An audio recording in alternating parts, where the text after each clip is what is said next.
and welcome to the SCI Guys, the show where we talk about the crazy, weird, and wonderful stories from the science world. I'm Corey, and as always, I'm joined by my co-host Luke Gutfirth and special guest Elliot Douglas. Hey!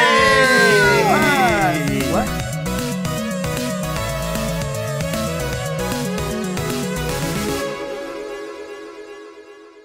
This week we're talking about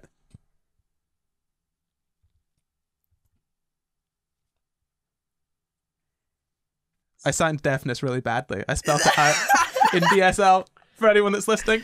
How'd I do? I suppose as well, if anyone's listening, they can't exactly see you trying to No one deaf right is going to be listening to this, so it's fine. Yeah. No, actually, no, that's so true. I don't really listen to podcasts at all. I wonder why. I wonder why. Except this one. This is the only podcast I will interact with. Well, that's got Elliot's stamp of approval, but first, let's do a little Apple review. Ooh. This one says, these guys are genuinely so educational while still managing to be 10 times more hilarious. It's so enjoyable, easy listening, and lovely to learn from such passionate people. That's Isn't that lovely. Nice? Thank you. That's lovely. So shall we get into the topic of today? Yes. No, we won't, because we're doing a little question first. The question that I've got for everyone listening or watching. If you're watching or listening, get down to the YouTube comments and answer this question. Do you know any sign languages? BSL, ASL?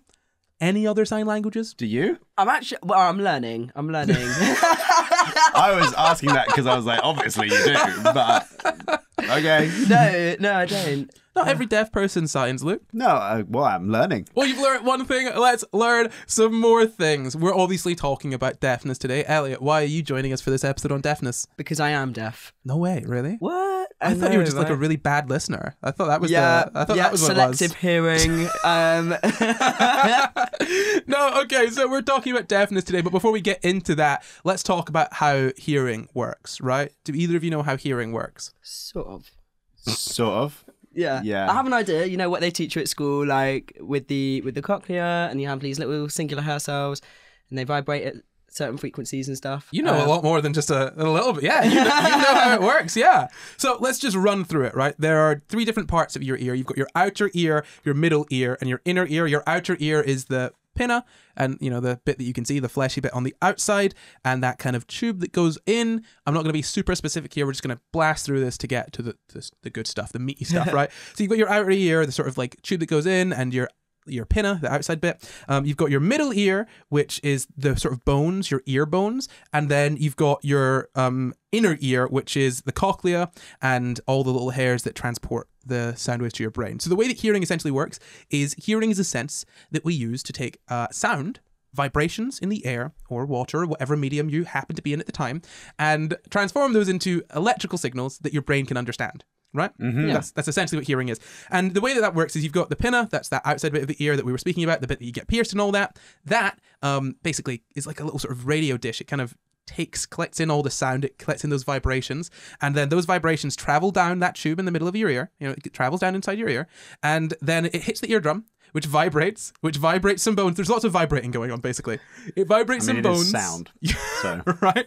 It vibrates some bones, which I guess sort of vibrates some fluid. You've got your cochlea, there's the hair cells that you were mentioning in there, and those hair cells vibrate, and those send little electrical signals to your brain. That's basically how it works, right? We got an understanding? Yep. Cool. Pretty good. Good. Great. Glad. So let's move on. What is deafness? Again, like many things in life, it is a spectrum. Jesus. One would assume. Look, you can't keep on saying this every single episode. I literally said it in the episode we recorded just before this as well. Oh, brilliant. It was about self-driving cars, which also exist on the spectrum. Oh, it does, doesn't it? I feel like I'm not the best person to answer this. Maybe like deafness is an absence of hearing. Yeah, so that's pretty spot on. Essentially, it's an absence of hearing, and it is a spectrum, and it comes in different forms, as far as I'm aware. Yeah, absolutely. So you've got deafness. You could talk about hearing loss. Now, generally, when I've been researching this, people are talking about hearing loss, which is an interesting way of talking about it, I think, because they talk about sort of congenital hearing loss, which is hearing loss from birth. Which isn't quite loss if you never had it in the first place. Do you know what I mean? I'm not that involved in the community, sort of, just because I kind of grew up quite isolated from it. Mm-hmm. I didn't have lots of deaf friends in my like immediate day-to-day life when I was at school and things like that. But what I was going to say is, like, within the deaf community, there seems to be this sort of not policing, but around what language is used when it comes to deaf people. You don't want to talk about having a hearing loss because have you actually lost something? Yeah. Which is exactly kind of as you said. Yeah, no. This is what I find interesting when we talk about sort of the deaf community, because there is a whole community there that generally hearing people are just not really aware of at all. And interestingly, it can be quite an insular community, right? Have you found that personally? Not personally, like with other deaf people that I've interacted with, like it's very like wholesome. But I mean, I watched Sound of Metal like maybe a year or two ago when it came out, and it was just this deaf community who only signed. There was no like vocal, like oral communication at all. And that was really interesting for me to watch as a deaf person, because I didn't realize that those sort of deaf communities existed, like of just no speaking, sign only. Like I kind of would like that, you know. Fair enough. I mean, it's again, when I say it's insular, that's not denigration. I understand why. It makes sense, but it's something that I don't think a lot of people generally consider. And I said up top, I mean, we mentioned it in this episode that we did with Tom Scott a couple of weeks ago, but I said up top that, you know, I say a couple of weeks ago, this was last week. I said up top, sign languages, because there are multiple sign languages, obviously, and people don't think about that either, because people just kind of see deaf people as disabled, and that's it. They're just a bunch of disabled people off, you know, struggling to get through the world. But that's a really, really strange and not very helpful way to look at the deaf community. I was gonna say, like, I had someone recently ask, "Oh, do you understand the sign language that was in this clip for something?" And I was like, "Well, that's American Sign Language, so I'm not going to." And a lot of people either seem to think that there's one universal sign language, which actually would be kind of useful in terms of if it could translate well between other languages, but I don't think it quite could because of grammar and all sorts of other things like that. But every language has its own sign language as well. So it's sign languages, it's sure. interesting because we were talking to Tom Scott about this last week. So if you go check out our episode on linguistics last week, you can find those conversations. But he mentioned that there are some sign languages that aren't connected at all to any spoken languages, which is really interesting because then they've got different grammar and whatnot. And so that's really cool. I think the way that you could have that universal sign language is just by having one that is disconnected from any spoken language. So yeah, back to sort of deafness, and again we're going to talk about hearing loss. I'm saying that because that's what's in the papers. I don't really agree necessarily with that framing of it, but to be fair, there are some people that do experience hearing loss, and it's kind of all lumped in together, unfortunately. So the language isn't quite there. So you could talk about people that are hard of hearing, that had hearing loss, and deaf people.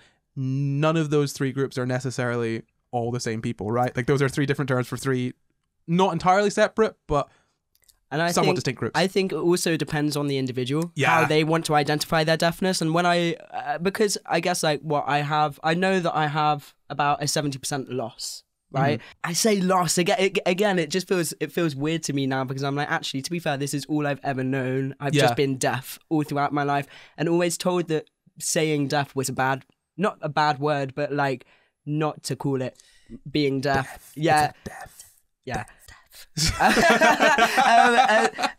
not call it being deaf, and it was often called my hearing problem. And then my parents were like, "But it's not really a problem, though, is it? Because you get by just fine. Like you're doing as well as you can." I think that. You know, and I'm glad we've got into this conversation so soon. We'll get into the science in a bit. Don't worry. We've got it there. It's coming.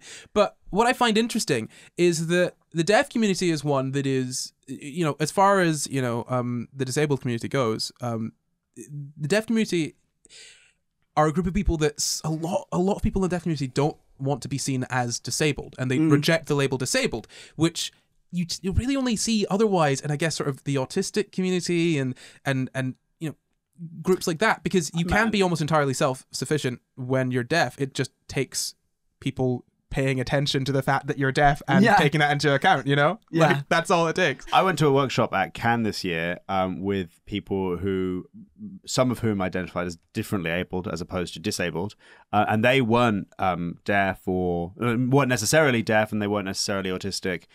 They were had different abilities, sometimes physical abilities, and they are identified as differently abled. So that was worth bringing in there. Yeah, no, it's interesting.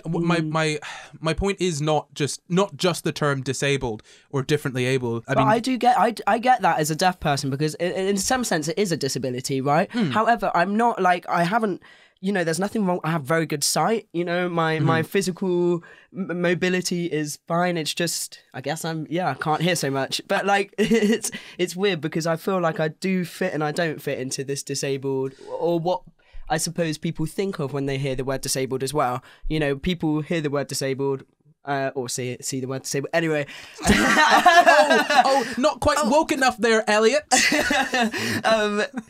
People see the word disabled and they will think of someone in a wheelchair or think of just a disability that isn't necessarily deafness, and it's a spectrum. Yay! I do think. I'm glad you brought that up, because that was the next point I was about to make. That I think the rejection of the disabled label has got less to do with actually being disabled, in the sort of strictest sense of the word, and more with the social view of what disability is. And I guess as well, we could very briefly talk about the social model of disability, right? Wherein the classic example is, imagine that tomorrow you wake up and everybody's got sort of wings and everyone's able to fly, and they start removing stairs and all of that sort of stuff. So you can't fly, but you're perfectly able to get up to that building if they just have stairs there. And why are there not stairs? I can get there if you give me stairs. That's kind of an idea of the social model of disability, that disability comes not necessarily from within the person or within the disability itself. It's a societal sort of, definitely, like the societal like accessibility to things. For example, if I went to this, I think about this all the time when I go to like screenings and events. I just wish they would subtitle it. The amount of people who aren't deaf who use subtitles because they have auditory processing disorder, or because they just find it helps, because I'm not gonna lie, TV nowadays has so many sounds going on at once. It can be really difficult, and also the actors' lips might not always be visible on the screen when they're talking. I just think that subtitles should just be everywhere, or just used in cinema way, way, way more than they actually are. I don't see a problem with it. It just makes it so accessible to people. And what you were saying about societal. Just to touch on the subtitles part, I think it's interesting because Noah, the fifth SCI guy, uses subtitles constantly because he has ADHD and it helps him focus on what is being said. I can use subtitles, and I sometimes like having subtitles on. Other times I get too focused on reading subtitles, or the subtitles are bad and they ruin jokes. And so I will, if I'm watching a comedy and I can have the subtitles off, generally I will turn them off because the subtitles are bad. Nothing to do with the subtitles themselves. But then I also have a friend who also probably has ADHD and cannot stand subtitles because that's all that they can focus on. Like we've watched a film with them, and they're like, I've seen them literally hold up a piece of paper to cover the bottom of the screen because Noah was like, I need subtitles or this is unintelligible to me. Yes. And this friend was like, well, I need to have this covered or I cannot watch it. And like I get like having subtitles everywhere, that would probably be for the best. But it's so interesting how these different sort of sort of accessibility needs can conflict with one another. Absolutely. It feels like you could just have again, I'm just going to say I went to Cannes again this year. It just feels like a Did you go to Cannes? Did you go to Cannes, the film festival? Cannes? It's a coincidence that this is two stories so far have come up. I went to Cannes this year. Below the cinema screens, because we're in France and not everyone's speaking English because it's an international festival. You went to an international film festival? Oh, Cannes. yeah, to Cannes, yeah. Oh, cool. They had like a little mini screen underneath, almost like a Nintendo DS. Underneath all the screens, there's a little mini screen that has the subtitles on. Aww. And that was great. But then you're right, like it might be annoying if you, for example, are somebody who cannot pay attention to anything when the subtitles are there. That might be difficult in a different way. We could just have like little 3D glasses or something. I was thinking, that is a it's thing, invisible isn't it? if you don't have the glasses on. Yeah, well, there are so many ways that we can make things accessible. What's that, Cannes? No, I went to Cannes this year. There are so many ways that we could make things accessible. Yeah. Anyways, so, no, I find it really, really interesting how all of this sort of works. And I think that the deaf community is one that is really almost the poster child for this. I'm rejecting the label disabled because I'm not disabled. You're the problem. And I understand that to a great degree. Like I really get it. Like with ADHD, it's very much a thing of like, okay, look, there are issues that I deal with and there are issues that I'm going to deal with regardless of having ADHD or not. But also you could make life easier for me. Absolutely. Look, I'm going to be 5-10 minutes late. don't be on me for that because I'm coming in and I'm doing more work than you anyway. Do you know what I mean? Like, okay, this deadline is a bit of an issue. If it can be moved by a day, let it move by a day, and don't have a go at me for it because I have a disorder. Do you know what I mean? Like, so I get rejecting the label disability, and I get pointing out where accessibility is like, it could, where we making things accessible could make life easier. But also, I think that we need to really sit and think about how we feel about the label disabled, because, again, society has put all of these connotations on the label disabled. But if you just put your hands up and say, look, there are some things that, you know, because of the way my body works, the way my brain works, blah, blah, blah, there are some things that I can't do that other people do, or certain needs that I have that other people maybe don't have. And, you know, if it crosses a certain threshold, then we call that disability. I don't think that's necessarily like a bad thing.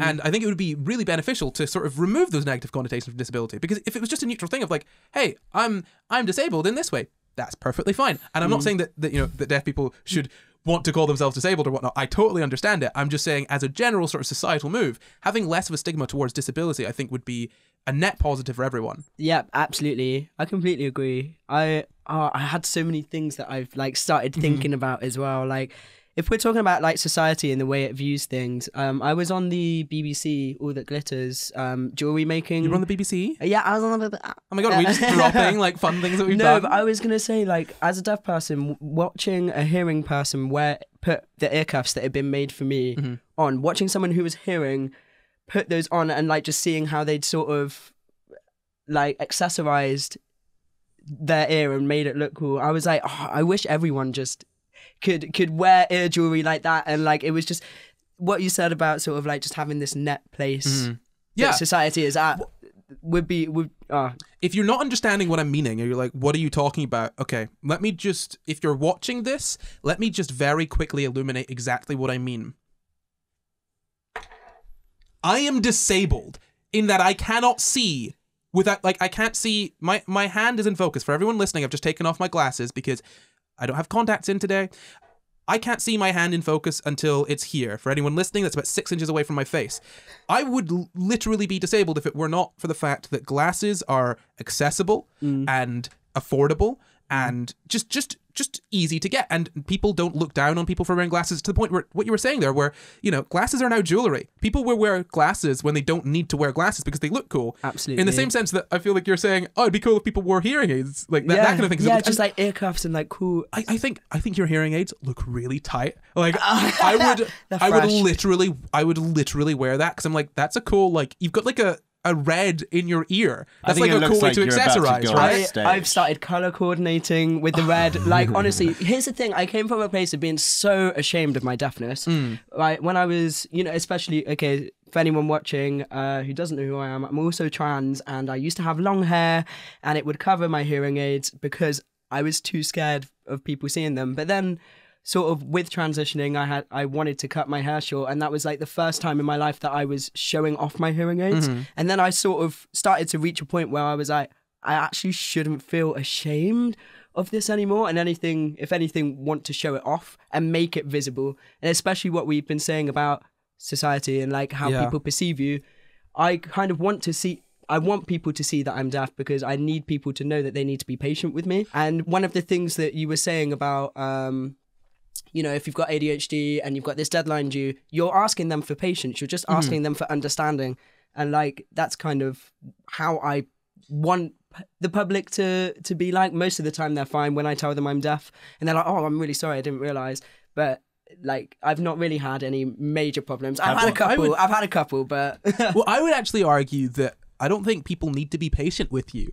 And this is, Elliot, this is coming from my interactions with you and other people, in that I've seen situations, and I've tried to be more conscious of this myself since having conversations with you about this, but all you need most of the time is, if you're in a loud environment, is for people to look at you when they're talking. Yes. And it's not hard. It's not hard at all. But like, I look around like when we're in a group talking, I look around and people just don't think about it. And all it takes is just, hey, think about this just a little bit, and it's all good. I don't even think you need patience, because when people are giving you patience, it's because they're not giving you what you need in the first place. You know what I mean? Which is just I think what I mean is in involving you. Yeah, so like I've started work. I've got this retail job recently, and it's I won't say where it is because I don't want to dox myself, but It's in the description. I put it down in the description. It's in London somewhere, and a lot of the customers that we get in might have an accent or might have flown in internationally from somewhere, and I really struggle with accents and stuff, so it's just like, I guess, patience in that sense, because I will be asking them to repeat themselves a lot. Fair. It's I was gonna say, in terms of like allyship to a deaf person, what you were saying within our friendship group, Noah's birthday where we all went go-kart racing, and he literally, everyone was gathered round getting the instructions before we went and did it, and Noah came and grabbed me and put me at the front, like literally was like, mate, can you hear him okay? Can you lip read okay? And I was just like, that is so considerate. Like, that was a real standout moment to me where a friend has actually been considerate in that way. Yeah. It's not like I expect people to make a massive deal out of it, but like what you said, just being considerate and like thinking, oh, there's a deaf person in this situation, I don't want to exclude them. Well, I get it. It's the bare minimum though. And again, to bring it back to the glasses thing, this is not me being like, oh yeah, wearing glasses is the same as being blind or being deaf. That's not my point. My point is that it literally would be, were it not for all of the infrastructure and, you know, the social sort of accessibility that we've got to the sort of like aids that you need to, you know, sort of engage with the world when you have like a myopia or something. And there's also lots of positive social connotations to wearing glasses. Yeah. Like, and there, someone once asked me about this. I don't know if you get this. Like, sometimes people will just ask me things and expect me to know the answer because we do a science podcast. Literally all the time. And they asked me, like, why are glasses seen as sexy? So I went away and did some research. And, like, apparently it's, like, in part because there's some correlation between a gene that causes poor eyesight and intelligence level. Whether that's true, I don't know. But imagine if it was like, oh, you're wearing hearing aids. You must have fantastic fashion sense. I absolutely do. I mean, if we're looking at Elliot, honestly, yeah. I don't want to curtail this conversation, but I'm gonna have to get into the science. The last thing I'll say. No. Let's get into science. The last thing I'll say is, again, look, glasses are a thing that are ubiquitous across sort of society, right? We all like know someone that wears glasses. In fact, we don't even think about people that we know that wear glasses because we don't even think about it, right? And with a lot of different aids for disability or a lot of different disabilities, we could just have that view, that sort of outlook, and that mode of dealing with them, and yet we don't, right? And when I'm saying like all it takes is that little bit of consideration. Like if I'm not wearing my glasses and someone knows that, like if I've just woken up and I'm like, oh, I have my glasses on, or I'm like, hey, can you point out where they are because I don't remember where I left them. Like it's just being, oh, there they are, or let me show you this on your phone, and like holding it up to my face so I can see it. It's like little things like that aren't even like things. It's just bearing in mind who you're interacting with, right? Like that's all it takes. By the way, I was going to say, you look so smart. Oh, thank you. In an intelligent way, not in a formal way. I put on my glasses whilst Corey was talking about glasses. Ding-a-ling-ling, is that the ad bell? He's ringing again. Why is he ringing this time, Corey? He's ringing for After Dark, Luke. Why have we gendered our ad bell, Corey? Because he's a boy and I want to respect him just like I respect After Dark, our sister show to this podcast, SCI Guys. After Dark is what happens after SCI Guys ends. We just chat about whatever we want to chat about. If you ever been listening to SCI Guys and gone, God, I wish there were less facts, then you can listen to After Dark. I wish there were more opinions in this show. More philosophy and politics. Yes, After Dark is the show where Corey and I sit down, and maybe with a guest sometimes, sit down and discuss just more sort of floaty, woo-wooey ideas about things we think with our brains. And where can they watch this wonderful, wonderful show, Luke? Well, they can listen to it and watch it at patreon.com/SCI Guys, our Patreon, where you can also support us and help us keep doing this thing that you apparently like us doing. Did you say patreon.com/SCI Guys? Yes, I think I did. I think I did say patreon.com/SCI Guys. Well, if you want to listen to After Dark, it seems like you should get to patreon.com/SCI Guys. That's patreon.com/SCI Guys, in case you weren't paying attention. Now pay attention, because we're about to start the show. Oh, my attention has been paid and will continue to be paid until the end, when I go home. let's get into the science. So I'm excited for the science. Oh, good. I'm glad. I'm glad. I love the science. This is great. So let's just quickly run through deafness again and the causes, and I'm just going to fire through those because there's some other stuff I want to talk about. We definitely need to get to. So over 5% of the world's population require rehabilitation to address their disabling hearing loss, according to the World Health Organization. Again, this kind of shows you how sort of the medical community treats deafness very much as a problem to be fixed, which I understand the pushback from the deaf community on that, because there seems to be a very interesting divide that we can get into later where it comes to, sort of whether basically how people view deafness, because some people definitely view deafness as a disability and they're like, well, I don't want my kids to be deaf. And then there's other people in the deaf community that are like, deafness is fine. I want my kids to be a part of this culture. I want them to be deaf. And both of those views are entirely valid. And it's such a complex kind of conversation to have. So let's just rush through this. So yeah, of course. Disabling hearing loss refers to hearing loss greater than 38 decibels in the better hearing ear. Essentially, there's a certain level beyond which, if you can't hear like this amount, we will say that is disabling. That's disabling hearing loss. Disabling, obviously, in quotes there.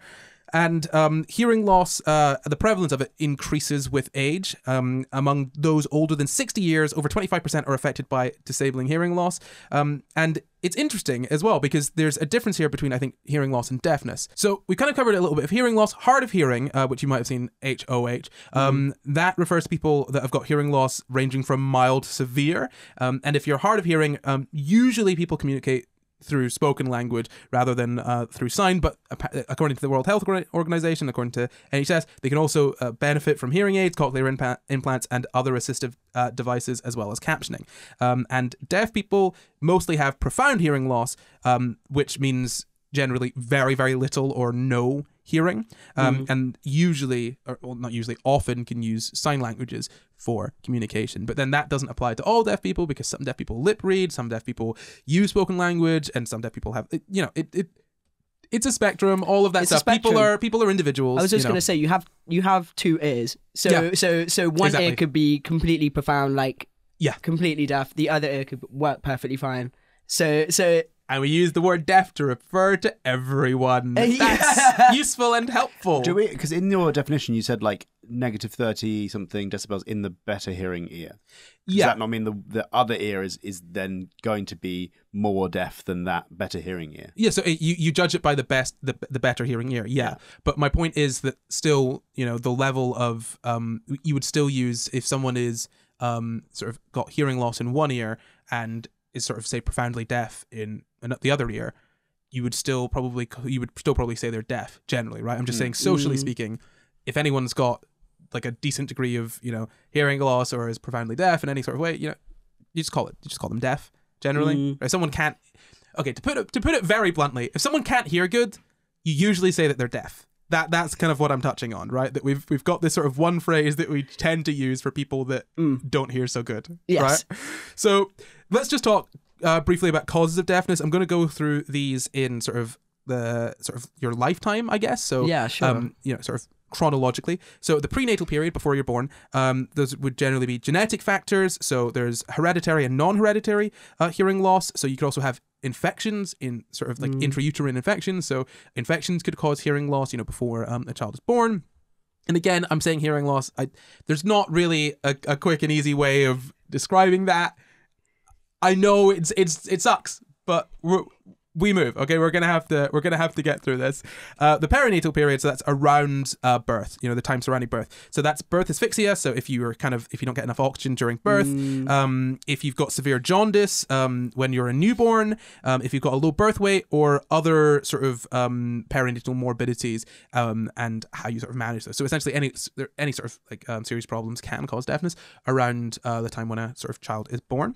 And in childhood and adolescence, chronic ear infections can cause hearing loss, fluid in the ear. So there's different types of deafness as well. We'll get into those in a second. But fluid in the ear can cause hearing loss, meningitis. When you're older, chronic diseases, smoking, also autosclerosis, age-related sensorineural degeneration, and sudden sensorineural hearing loss. So essentially, like as you get older, it tends to be more a case of damage and serious diseases than when you're younger. It could just be more infections and that sort of stuff.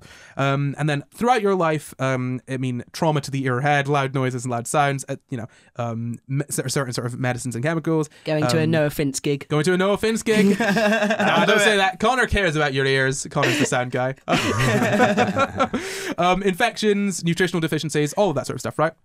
But let's talk about the types of hearing loss, because I think this is kind of interesting. We don't usually sort of think about these. You've got conductive hearing loss, and that's caused by something that stops sound from getting through to the outer or middle ear. Remember, we spoke about those. So like if it's in sort of like the outside of your ear, that sort of like tube that goes in, or the bones there, that would be your sort of outer and middle ear. If something is stopping the sound from passing through there, that would be conductive hearing loss. And usually that can be treated with surgery or medicine. If you've got fluid filling your ear or wax filling your ear, you would have conductive hearing loss, right? And then you've got sensorineural hearing loss. I find that word so fun. It's tough, right? Yeah, it's a tough word. Is it like sensorineural, It's sensor, SENSOR-I, and then neural, sensorineural. It's hard to say. Sensorineural. Yeah. So that's when there's a problem in the way that the inner ear or the hearing nerve works. So your auditory nerve, if there's a problem with that would be sensorineural. Makes sense, like sort of the neural sensory sort of part of your body. Mixed hearing loss is obviously a mix of conductive and sensorineural hearing loss. And then there's auditory neuropathy spectrum disorder. And that occurs when sound enters the ear normally, but because of damage to the inner ear or the hearing nerve, the sound isn't sort of, the brain can't really figure out what's going on with the sound, right? So, the sound is coming in all right and the sort of signal's being made all right, but the brain can't necessarily make sense of the signal. Decipher it almost, or make so actually get the information. So it's what I've got here is that it's not organized in a way that the brain can understand, right? So it's the signal it's not being, I guess, deciphered. It's not decipherable by the brain. Because I feel like when I am listening to things, I'm also having to piece together all of those sounds in my brain, as a deaf person as well. It's not just when you're communicating with someone, 30% of it is lip reading, right? 30% of it is me reading your lips, and then the other percentages of it will be I don't know, your facial expressions, your gestures, what sound am I actually hearing, and trying to the tone of voice. All of that comes into making a sentence. Understanding. So that's interesting. So would you say that when you are hearing someone say a sentence, are you more sort of you're getting the meaning as opposed to hearing every single part of it? Yeah, absolutely. The context is just whenever I'm having a conversation with someone, it's I am listening, but I'm also having to piece together all of this information to make the full picture. And to fully understand what is going on. I think hearing people do that more often than they think as well. Obviously, you can fall back and rely on your hearing, but if someone's got an accent that you're not quite familiar with, you're looking at it's easier when you're looking at their face, right? Yeah. And if you've got issues with processing audio sometimes, so sometimes if I'm in a party or if I'm focusing on the wrong thing, sounds just someone talking just won't be words. Yeah. And I've got to then figure out, okay, from the context and from what I saw, what did they say? Yeah, I think people don't necessarily, especially people who don't have any non-normative differences with their sensory perception, don't necessarily realize that when you're perceiving anything, when you're perceiving audio or video or whatever you're perceiving your brain's best guess as to what's going on. Yes. You're not actually perceiving what's going on. You're perceiving a sort of best guess hallucination of what's going on, which is why, I sometimes look at a jumper and I think it's my cat. Yeah. Or I hear someone say a different word and I think it's my name. But I heard that. My brain told me my name was said and I saw my cat there, but there's just a jumper there. It's like the Yanni Laurel thing, right? Yeah. So the Yanni Laurel thing is there's this one audio recording that can sound like it's saying Yanni or it's saying Laurel. Yeah. And you can kind of shift which one you're hearing by reading the word. And this is kind of what I really want to point out is that I'm not saying that, us having to figure out things when we don't quite hear them properly is exactly the same as being deaf. But my point is that everyone kind of does this to some degree. It's just that if you're deaf, you've got less information coming in, and so you've really got to rely on the stuff that we just kind of use as like little helpers, you know? Yeah. Those things that are maybe like little hints Nudges. as to are actually like quite big indicators for deaf people, I would say. Phoenix's mum, Sophie, explained it really well to me as well. Like just the idea of having to decipher everything. Like it's like you've got all of this information and then you have to piece it together. Seems exhausting. It is exhausting. Honestly. Deaf people will often take hearing breaks or deaf breaks, whatever you want to call it. You know, I think this is really going to be beneficial for people listening that that aren't deaf. Corey, think about what you're saying. No, earlier you said definitely, and I didn't want to interrupt you, but I was like, deaf. every single time. Look, if you're watching or listening, Elliot and I are friends, and often we will make some very risque deaf jokes with each other. Oh, absolutely. All in good fun, and only at Elliot's expense. I mean, Elliot literally started. We were about to hit record, and he goes, "I want to keep a tally of how many deaf jokes you can sneak into the episode." And Connor was like, "No, you can do that if you want. I will not be doing that. I will be nice this time." For once, only when I'm on camera. He's only nice when he's being perceived. Yeah.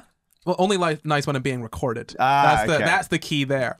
No, so I think this will be really helpful, though, for people that are listening that maybe don't have any deaf friends or family members or anyone in their life, because I think that's something that we don't really tend to think about. Like, I think there's sometimes a perception of deaf people as being like angry at stuff for seemingly no reason. And it's like, well, hold on.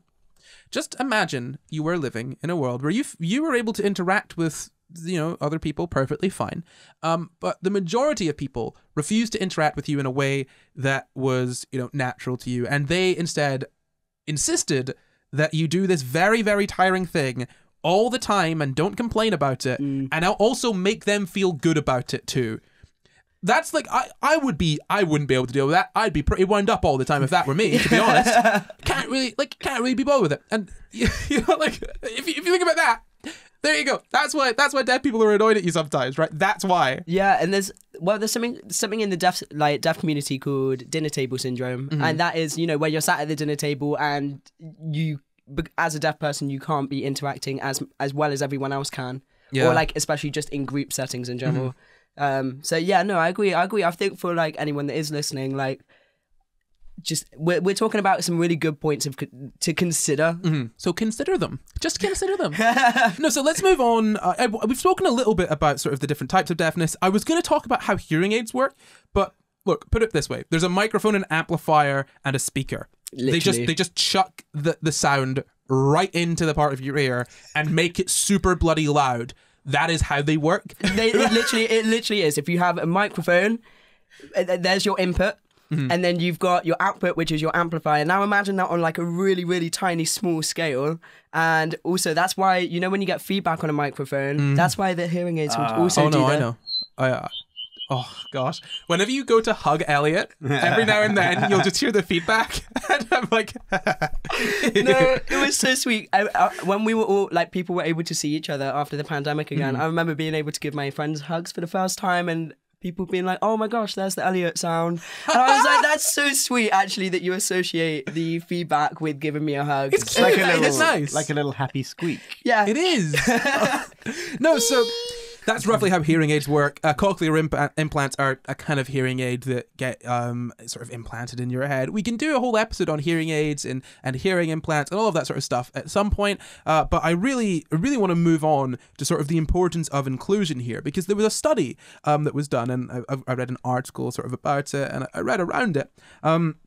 That found that the percentage of undergraduate and postgraduate STEM students who were deaf or had a serious hearing impairment stayed at just 0.3% between 2007 and 8 and 2018 and 19 in the UK. And in the UK, 1.3% of the population are severely or profoundly deaf. So 1.3% of the population is deaf, let's say, and 0.3% of uni students between 2007 and 2018 were deaf. That is a massive disparity, right? You would expect to see roughly 1.3%.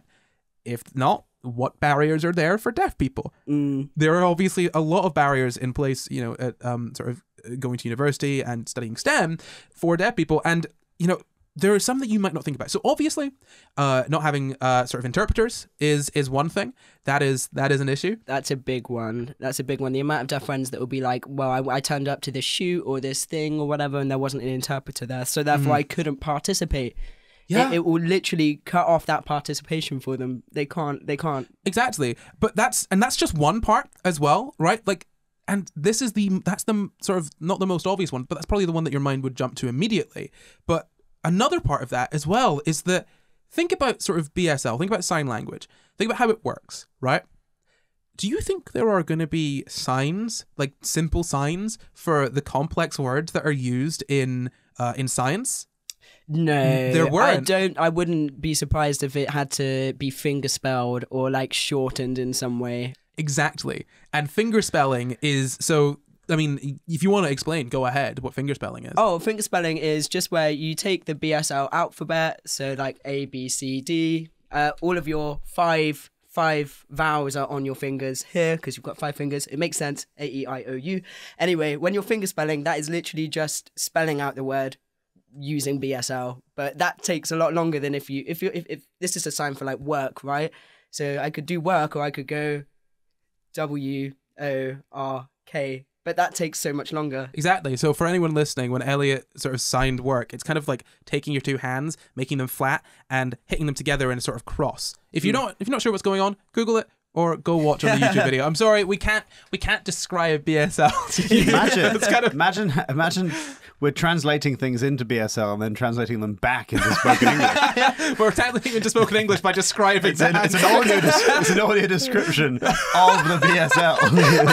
That is like the worst version of Google Translate, right? Imagine translating that back and forth, right? That'd be a fun game, though, if you were to get oh my gosh, so if you were to get some signing deaf people and then hearing people that don't sign at all, and have the hearing people describe the signs to some deaf people that sign and see what they're trying to say. That'd be a really fun thing to do. We should try and figure that out. Such a fun version of like Chinese whispers, right? Yeah, like how many layers of English to BSL to English to BSL to English before it becomes nonsense. Yeah, Chinese whispers was one of those games that I could never play as a kid. Oh my god, no. I couldn't ever play it, and like I would try and lip read it, but then at some point you're just, I mean, like. Lip reading is only going to do so much, but yeah, no, I could never play Chinese whispers. Gonna be honest, Elliot, you could just make it up, and you're basically playing Chinese whispers anyway. We'll play it after this. We'll play it after this. Don't you worry. So no. My point here is, so yes, fingerspelling takes a long time, and if you're in a lecture and someone's got to fingerspell something, and not only have you got to wait for them to finish spelling it, you've also got to be spelling out the word in your head. Imagine if I was giving a lecture, I was doing a SCI GUYS episode, and instead of saying mitochondria, I said, if we're talking about the powerhouse of the cell, it's the mitochrondia, right? You'd be like, okay, and by that point, I've already started talking it. Like, the lecturer is not waiting for the interpreter, if you're lucky enough to have an interpreter. And, there are so many factors here, right? And what we need to remember is that none of this reflects on deaf people.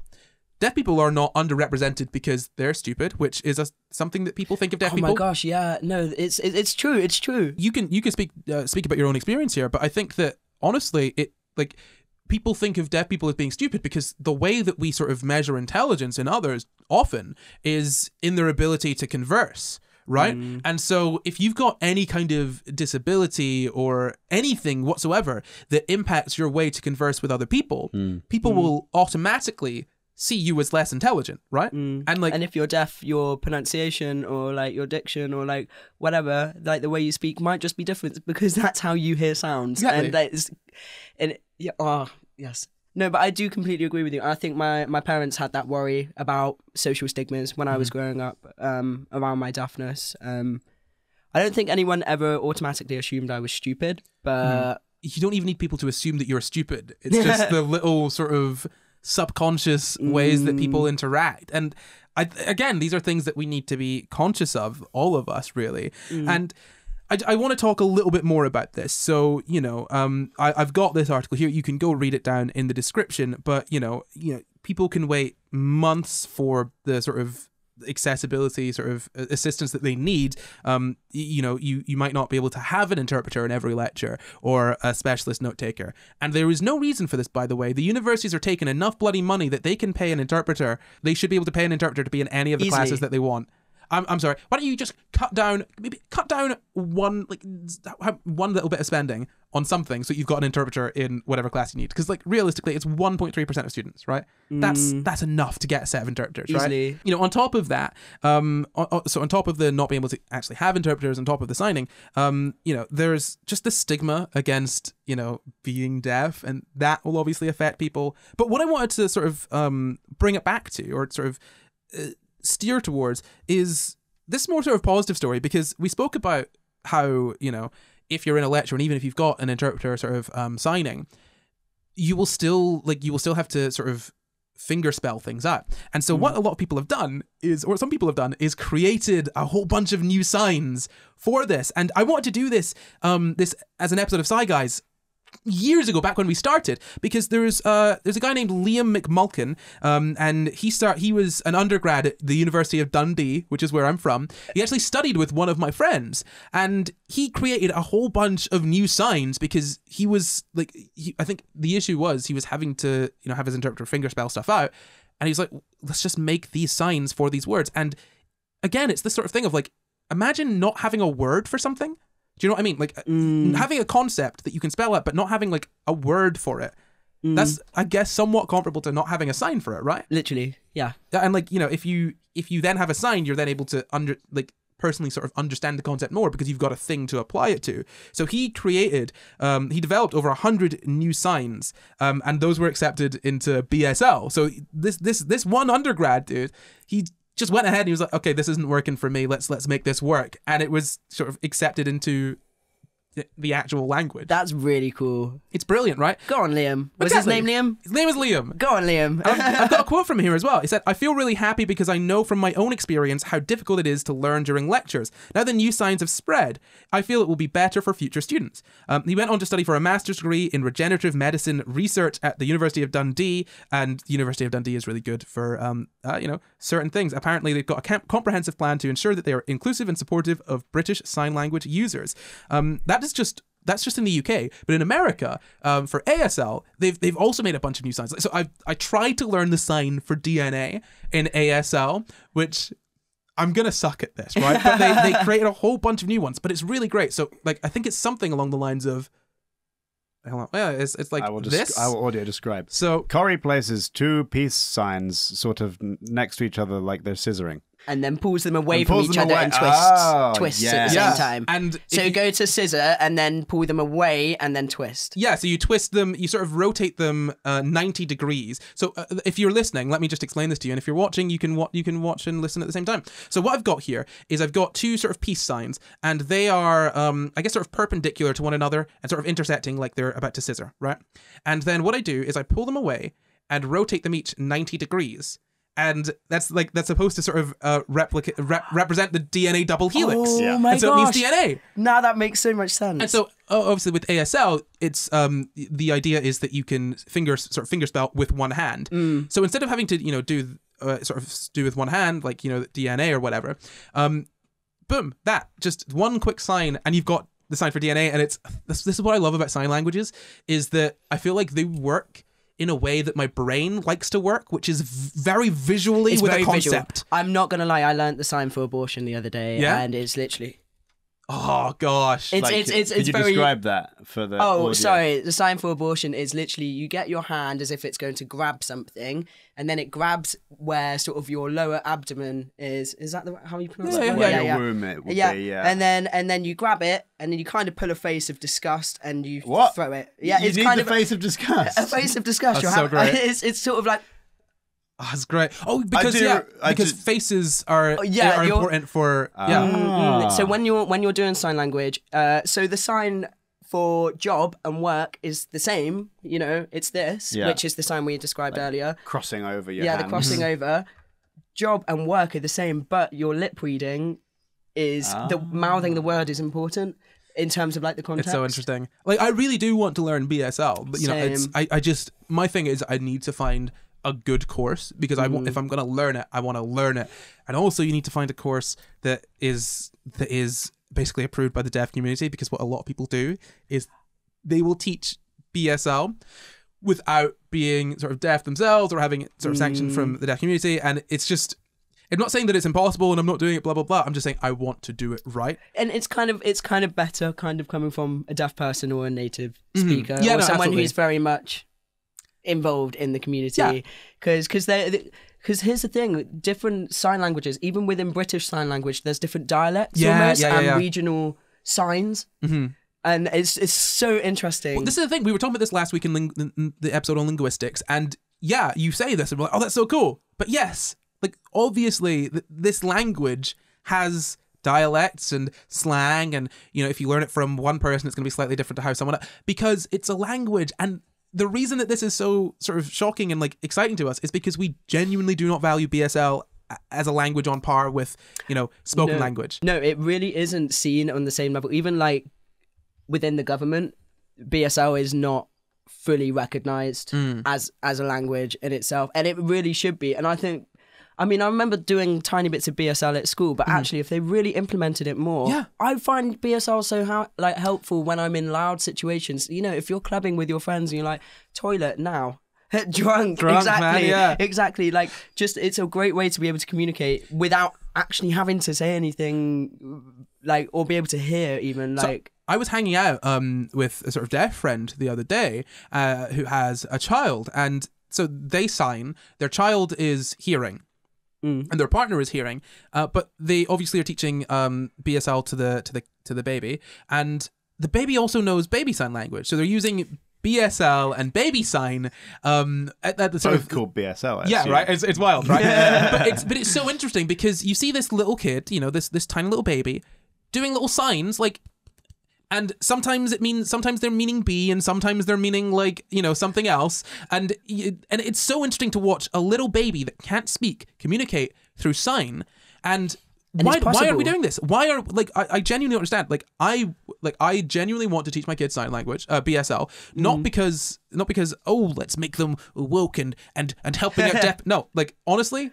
I would forgetting deaf people for a moment, right? Yeah. Like forget deaf people for a moment. Like I think it is just beneficial to teach your kids BSL because we should all have multiple modes of community, and that's not to take BSL away from the deaf community. Like absolutely, like I understand that completely. It's so useful as a language. It is so useful. Yeah, I mean, like it's beneficial for literally everyone. Like you wouldn't that like the deaf community can still have their sort of their own sort of culture and community and whatnot, and on top of that, like you still have like you then able to interact. You don't have that barrier between you and a deaf friend because you don't speak the their language. As someone who is deaf, I feel like I have a barrier within my own community. Like I can't talk to people who are deaf just like I am who only sign. Yeah, like I cannot talk to them, and I wish I didn't have that barrier for sure. It just makes everyone's lives easier, I think. absolutely And you know what, look, I mean, if someone in the deaf community is going to say we don't want hearing people learning BSL as a rule, that's our thing, you know, I totally understand that. I understand where you're coming from, but I almost see like why would they have that problem in a sense, because if even if everyone who knew how to sign a few signs, retail experiences like going shopping or something would become a lot easier. Yeah, no, absolutely. I absolutely agree with that. I just want to point out the viewpoint of sort of basically not wanting necessarily hearing people to stamp all over and remove deaf culture. I mean, to be honest, look, there was one more point I had in here, and it could honestly be an entire episode on its own. We won't even get into it. You know, we'll hint at it for maybe a future episode with you there, So I was going to talk a little bit about CRISPR gene editing and how people consider sort of curing deafness or stopping kids from being deaf, and like there's a whole can of worms. We've had so much conversation that we literally do not have time for it today. Yeah. But if you really like this episode and you want to see Elliot back again, head down to the comments, leave a little comment, let us know that you want to see Elliot again. We might do a future episode with Elliot if Elliot enjoyed this. I'm joking. Ooh, wow. Well, with that, why don't we move on to the Quickfire Quiz? Dun, dun, dun, dun. I'm not sure about this. Yeah, sure. Definition. So the rules for the Quickfire Quiz are the same as always. I'll ask one question. That's one question between the two of you. The first person to buzz in with the correct answer after I finish asking the question wins. What do they win, Luke? Elliot's hearing aids. I really hope you win, Elliot. Me too. Me too. Goodbye, hearing. I just have to learn sign language now. It's incentive. That's what it is. Exactly. So, Luke, what is your buzzer? It's Elliot's like, it's the noise you make when people hug you. Sounds just like hugging Elliot. Elliot, what's your buzzer? What? Yours is a lot easier to make than mine. Fantastic. So here we go. This is the question for the Quickfire Quiz. The question is, can you answer this question in BSL? What? Oh, what? Luke, you got there first, but you need to answer this correctly. Nuh-uh. No, Elliot, come in for the steal. Yes. Exactly the correct answer. Okay. If anyone is listening, the sign that Elliot did is the one for yes, which you make a fist and you make it nod its little fisty head. It's That's like the sign for nodding. yes. It's like if you were nodding your head, but just imagine your fist is your head and you just hold it up and then it nods. Also, if you want to say no, you know when you shake your head and that means no, you do the same with your fist. And that is it for this week, I think. But before we go, we'd like to thank all of our patrons with an extra special thank you to executive producers Danito and Glitchrabbit. And thank you for watching. You can find the full references for this episode down in the description. Subscribe for new episodes every Sunday, and why not leave us a nice wee comment? You can support the pod at patreon.com/SciGuys, or you can find and contact us at SciGuysPod on Twitter, Facebook, Instagram, and at SciGuys on TikTok too. Or you can send us an email at sciguyspod@gmail.com. That's sciguyspod@gmail.com. Sorry guys, pod. At gmail.com, you can follow me at NotCore everywhere. You can follow me at Luke Cupforth everywhere. And at Evolution of Elliot everywhere. Goodbye. You gotta say something. Goodbye. People are listening. People are listening. Say goodbye. You just waved. You waved and said nothing.